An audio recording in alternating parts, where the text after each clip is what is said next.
Talk politics. Congressional lawmakers headed back to the Capitol with an urgent to-do list. Washington, D.C. correspondent Hannah Brandt is joining us live with what's on their agenda. Good morning, Hannah. Hazel, Dan, good morning. The top priority for those leaders is to pass a budget, but they only have a little bit of time, and there's already disagreements over how to do it.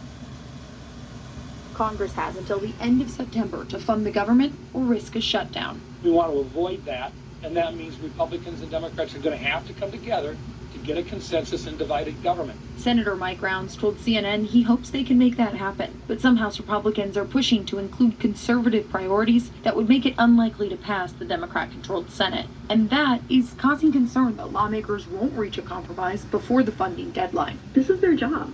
I'm talking about them doing their job and making sure that the government doesn't shut down. It is not a difficult thing. Leaders could opt to pass a short-term funding bill to give them more time to negotiate, and that could be paired with an emergency funding boost. President Biden is asking for $40 billion to help Ukraine and replenish U.S. disaster funds. There are going to be fights about things that don't relate to this, trying to connect this to other money or not,